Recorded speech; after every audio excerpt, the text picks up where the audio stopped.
ನಮ್ಮ ವೇದವಲ್ಲಿ ಆಗಿರ್ಬೋದು, ಪದ್ಮಲತಾ ಆಗಿರ್ಬೋದು, ಆನೆ ಮಾವತ ಅವ್ರ ತಂಗಿ ಆಗಿರ್ಬೋದು, ಇವರು ಸಂತ್ರಸ್ತರ, ಇಲ್ಲ ಧರ್ಮಸ್ಥಳದ ಹಿಂದಿರುತ್ತಿರುವಂತಹ ಹೆಗ್ಗಡೆ ಅವರ ಸಂತ್ರಸ್ತರ, ಅದು ದೇವಸ್ಥಾನ ಸಂತ್ರಸ್ತರ, ಇವೆಲ್ಲ ಇವತ್ತು ದೊಡ್ಡ ಚರ್ಚೆ ನಡೆದ.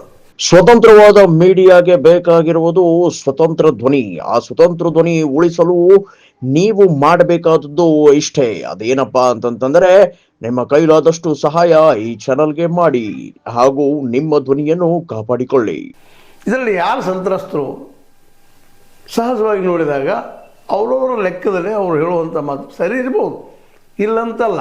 ಆದ್ರೆ ಇಲ್ಲೇ ನಿಜವಾಗಿ ದೇವಸ್ಥಾನ ಸಂತ್ರಸ್ತ ಆಗಿದ್ದಾನ ಅಂತೇಳಿ. ಯಾಕಂದ್ರೆ ಇಲ್ಲೇ ದೂರದಾರರಾದರೂ ಸಹಿತ ದೇವಸ್ಥಾನಕ್ಕಾಗಲಿ, ಅಣ್ಣಪ್ಪ ಸ್ವಾಮಿಗಾಗಲಿ ಅಥವಾ ನಮ್ಮ ಮಂಜುನಾಥ ಸ್ವಾಮಿಗಾಗಲಿ ಯಾರೂ ಆರೋಪ ಮಾಡ್ತಾ ಇಲ್ಲ.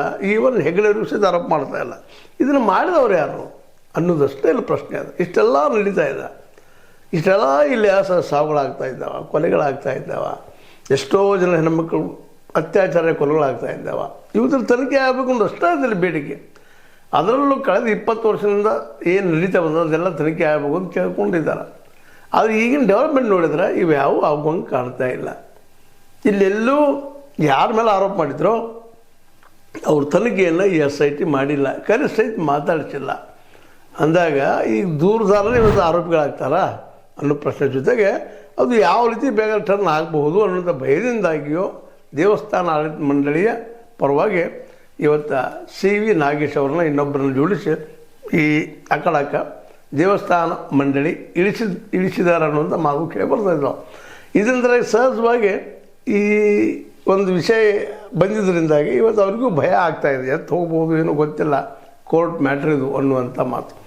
ಒಟ್ಟಾರೆಯಾಗಿ ಈ CV ನಾಗೇಶ್ ಅವರು ಬಂದಿದ್ದ ನಂತರದಲ್ಲೇ ಮತ್ತಷ್ಟು ದೂರದಾರರು ಅಲರ್ಟ್ ಆಗಿದ್ದಾರೆ. ಇದನ್ನೇನಾದರೂ ನೋಡಿ ಮುಚ್ಚಾಕೊಂಡ ಪ್ರಯತ್ನ ಮಾಡ್ತಾರಪ್ಪ ಈ ಕೇಸನ್ನು. ಅದಕ್ಕೆ ಇದಕ್ಕೆ ಸಂಬಂಧಿಸಿದಂಥ ಸರಿಯಾದ ದಾಖಲೆಗಳನ್ನು ಒದಗಿಸಲು